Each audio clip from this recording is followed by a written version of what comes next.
के लिए बजट में प्रावधान करो और लूटो खाओ, ये तो नहीं चलेगा। इससे कृषि विभाग का आपने बजट देखा होगा, निर्णय हुआ है कि 2 लाख तक। और जो जिम्मेदारी होती है बजट के लाने के प्रति या बजट आने के बाद सरकारी चाहे विभाग का, ये बजट मैंने पूर्व में भी कहा, ये दूरगामी बजट है।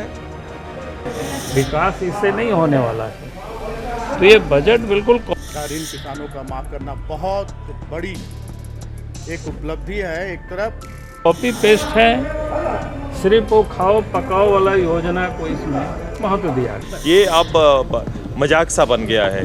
राज्य की अंतिम पायदान पे खड़े व्यक्ति की समृद्धि का बजट है। मैंने जब बजट को देखा तो पहले ही उन्होंने बंजर भूमि क्या तालाब वालाब निर्माण के, तो मैं जानता हूँ कि किस प्रकार से उसमें लूटो खाओ ये पकाओ यही चलता है। भाई सरकार को कुछ नया योजना, नया स्कीम जिसमें लूटपाट है, नया तालाब क्या बोलते हैं जीर्णोद्धार करना, नया बनाना, भूमि संरक्षण विभाग से क्या होता है हम लोग जानते हैं। 40% अफसर उसमें से पैसा खा जाता है और वही योजना को फिर से पेस्ट कर रहे हैं। भैया आप एक बार ग्राउंड में जाकर के समीक्षा करिए।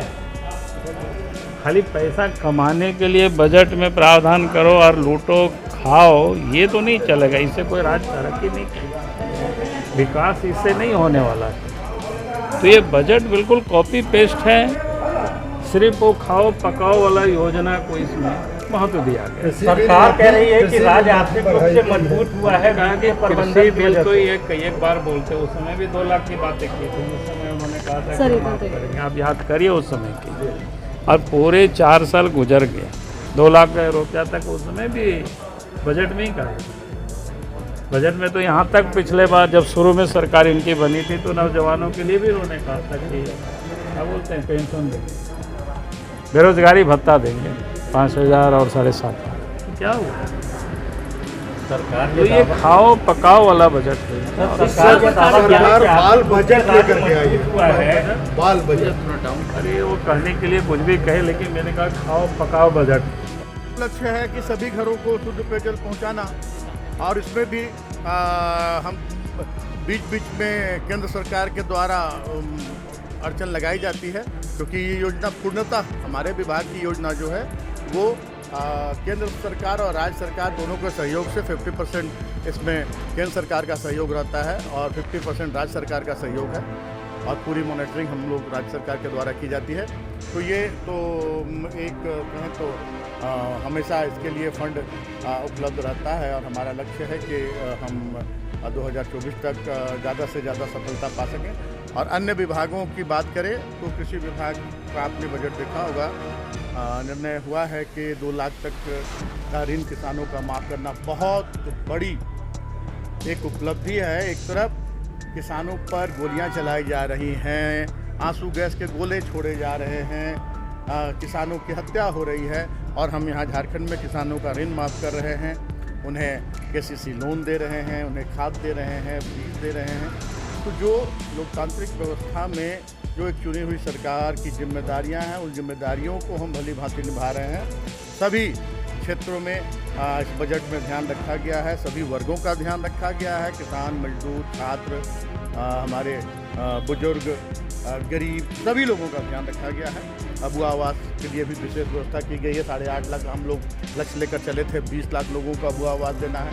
तो अनुमान इससे ही लगा सकते हैं कभी भी इन्होंने अपने पढ़े गए बजट का मूल्यांकन नहीं किया है, और जो जिम्मेदारी होती है बजट के लाने के प्रति या बजट आने के बाद सरकारी चाहे विभाग का, ये अब मजाक सा बन गया है कि जितनी जिम्मेदारी के साथ ये चीज़ें आती है, एक पूरा सिस्टम चलाने वालों को जिस रूप से अपने को पेश करना चाहिए और एक्ट करना चाहिए विषयों पर, वो हो नहीं पाता है। तर्क विषयों से हट गया है। सत्ता पक्ष के मंत्री कह रहे हैं कि युवाओं को ज़्यादा फोकस करेगी इस बजट में सरकार। भाई साहब 4 साल तक तो फोकस युवा ही था, अभी अलग से नहीं। एक बार आपने तो अलग अलग लोगों को फोकस करके आपने बहुत सारा रोजगार, हमारा वर्ष था तो रोजगार का डाटा लेके आइए ना।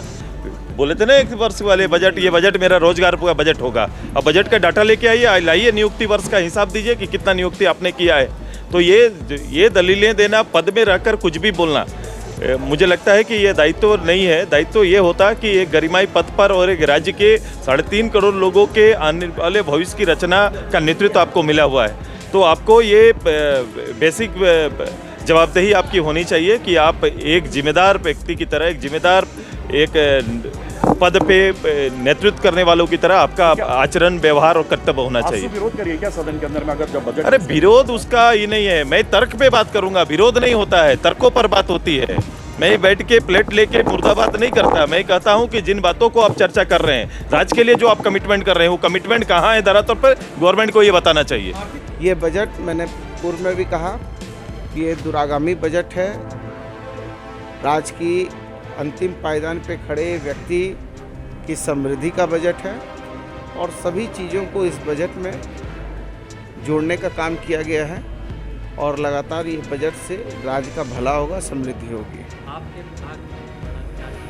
नहीं, मेरे विभाग में तो 7,223 करोड़ का बजट है। इससे और स्वास्थ्य की दिशा दशा मजबूत होगी। आप भी बहुत पतले हैं, थोड़ा आइए, टॉनिक पिलाएंगे आपको। माननीय वित्त मंत्री के द्वारा जो बजट पेश किया गया 2024-25 का, ये बेहतर बजट है और ख़ासकर श्रमिकों के लिए, किसानों के लिए, आम आवाम के ध्यान में रखते हुए बजट पेश किया गया है और आने वाले समय में शहर से लेकर गाँव तक विकास दिखाई देगा। लेकिन बाबूलाल जी कह रहे हैं